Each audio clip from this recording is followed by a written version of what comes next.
Friends, this is Umang Sharma and welcome back to the channel. Friends, आज की video में हम पढ़ेंगे डेटर्स और क्रेडिटर्स। बहुत सारे बच्चे इसमें कंफ्यूज रहते हैं। आज हम एक बहुत ही सिंपल एग्जांपल के साथ, और मैं प्रॉमिस कर रही हूँ कि इसके बाद आप कभी नहीं भूलोगे कि डेटर और क्रेडिटर्स क्या होता है और आप इनमें कभी कंफ्यूज नहीं होगे। ठीक है, चलो स्टार्ट करते हैं। अगर मैं बात करूँ, मैं पहले एक एग्जाम्पल समझा देती हूँ, उसके बाद हम यहाँ से पढ़ लेंगे तो आपको और आराम से समझ में आ जाएगा। फॉर एग्जाम्पल कि जैसे मैं हूँ और मैं बिजनेस करती हूँ, मान लीजिए कार का। ठीक है, मैं कार्स का बिजनेस करती हूँ। अब कोई आप में से कोई मेरे पास आया, मान लीजिए मिस्टर ए मेरे पास आए और मिस्टर ए ने मुझसे कुछ कार परचेज की। मिस्टर ए ने मुझसे कुछ कार परचेज की, लेकिन मैंने उनको बोला ठीक है आप मेरे यहाँ से कार खरीद लो, लेकिन अभी आप मुझे पैसा मत दो। कोई बात नहीं, क्योंकि मार्केट में कंपटीशन बहुत ज़्यादा है, तो हमें उधार ट्रेड पे बिजनेस करना ही पड़ता है। ठीक है, तो मैंने उनको क्या बोला, आप मुझे क्रेडिट मतलब उधार मुझसे माल ले जाओ, पैसे मुझे बाद में दे देना। अब क्या मुझे एक बात बताओ, क्या मुझे उस कार के 10 लाख की 15 लाख की जो उन्होंने कार खरीदी, क्या मिस्टर ए मुझे कभी पैसे नहीं देंगे? कभी ना कभी मुझे पैसे देंगे, है ना। तो मिस्टर ए इस कंडीशन में मेरे लिए क्या है, एक डेटर है। क्या है, एक डेटर है जो हमें कभी ना कभी पैसे वापस करेगा, जिसको हमने उधार माल दिया हुआ है, जो हमें पैसे वापस करेगा, उसको हम क्या बोलेंगे, वो हमारे लिए डेटर है। सिंपल सी बात है। इसी को दूसरे तरीके से समझते हैं। देखो, अब मिस्टर ए, मान लीजिए इसी कंडीशन को हम ऐसे लेते हैं कि ठीक है, डेटर आपको समझ में आ गया होगा। डेटर वो होते हैं जिनको हमें कभी ना कभी पैसे देने होते हैं, जिन्होंने हमसे उधार माल लिया होता है। अब अगर हम क्रेडिटर की बात करें तो जस्ट इसके अपोजिट कर दो। आपने क्या किया, कोई एक पर्सन थे मिस्टर बी, जिनका मोबाइल फोन का काम है, जिनका मोबाइल का काम है। ठीक है, इन्होंने क्या किया,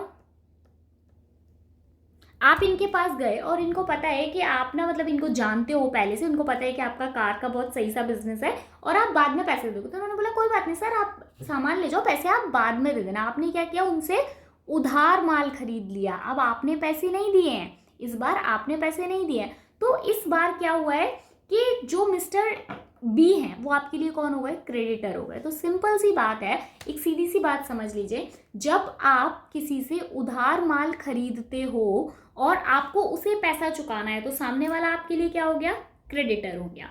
सेम सिचुएशन को अगर अपोजिट करें कि मुझसे किसी ने सामान खरीदा है और उसने मुझे पैसे वापस नहीं दिए, तो वो मेरे लिए क्या हो गया, डेटर हो गया। एक बहुत सिंपल सा कॉन्सेप्ट है, होप आपको समझ में आया होगा। एक सिंपल सीधी सी बात है, जब हमको किसी को पैसा देना होता है, जब हमें किसी को पैसा देना होता है, तो वो हमारे लिए कौन होता है, क्रेडिटर होता है। वहीं पर जब हमको किसी को पैसा देना होता है, किसी ने मुझसे माल उधार लिया और वो मुझे वापस करेगा, तो मैं उसे क्या बोलूंगी, ये मेरे लिए क्या है, क्रेडिटर है, कि भाई मुझे इसे पैसा वापस देना है। होप आपको ये वाला डिफरेंस समझ में आया होगा। एक बार यहाँ पे देख लेते हैं, debtor is a company or individual who owe money if the debt is in the form of loan from a financial institutions। हम यहाँ पे फाइनेंशियल इंस्टीट्यूशंस की हमेशा क्यों बात करते हैं, हमेशा फाइनेंस की बात क्यों करते हैं? हम कॉमर्स पढ़ रहे हैं यार, हम अकाउंट्स पढ़ रहे हैं। ठीक है, the debtors refer to as a borrower, हम उसको बोरोअर भी बोल सकते हैं, बोरो करना। ठीक है, किसी से सामान बोरो करना।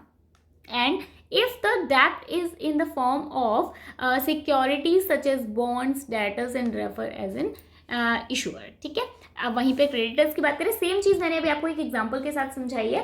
तो क्रेडिटर्स क्या होते हैं, creditor is an entity that extend credit given another entity permission to borrow money to be repaid in the future. Creditor repaid in the future, समझ में आया होगा आपको। ठीक है, a business that provide supply और services and do not demand immediately payment. जब कोई आपसे इमीडिएटली पेमेंट की डिमांड नहीं करता और आप बोलते हो कि ठीक है मैं आपको बाद में पैसा दे दूंगी, तो वो आपके लिए कौन हो जाता है, एक क्रेडिटर हो जाता है। होप आपको ये डिफरेंस समझ में आया होगा। आगे आप कभी इस चीज़ में कंफ्यूज नहीं होगे कि डेटर्स क्या होते हैं और क्रेडिटर्स क्या होते हैं।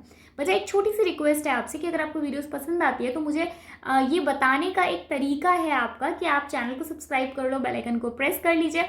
नीचे एक लाल रंग का बटन है, वो उसको सब्सक्राइब बोलते हैं। ठीक है, सब्सक्राइब करके बेल आइकन को प्रेस कर लेना। वीडियो पसंद आती है तो एक लाइक करके या एक अच्छा सा कमेंट करके मुझे बताओ कि आपको वीडियो पसंद आती है। इससे पहले बहुत सारे इस तरीके की शॉर्ट वीडियोस मैंने दिए हैं, तो मैं उनके लिंक आपको डिस्क्रिप्शन में दे दूंगी, अदरवाइज आप प्लेलिस्ट पे जाकर भी देख सकते हो। बच्चा, ये आपको पता होना, ये छोटी छोटी अकाउंटिंग टर्म्स आपको पता होना बहुत ज़रूरी है, बिकॉज जब आप किसी के साथ बात करते हैं और कोई आपसे बेसिक टर्म्स पूछता है, आपको वो नहीं पता होता है, तो ये बड़ी मतलब अच्छी बात नहीं है कि हम अकाउंट्स पढ़ रहे हैं और हमें बेसिक टर्म्स नहीं पता, तो आपको ये पता होना ज़रूरी है। चलिए मिलेंगे नेक्स्ट वीडियो में, तब तक के लिए bye bye, thank you so much and all the best.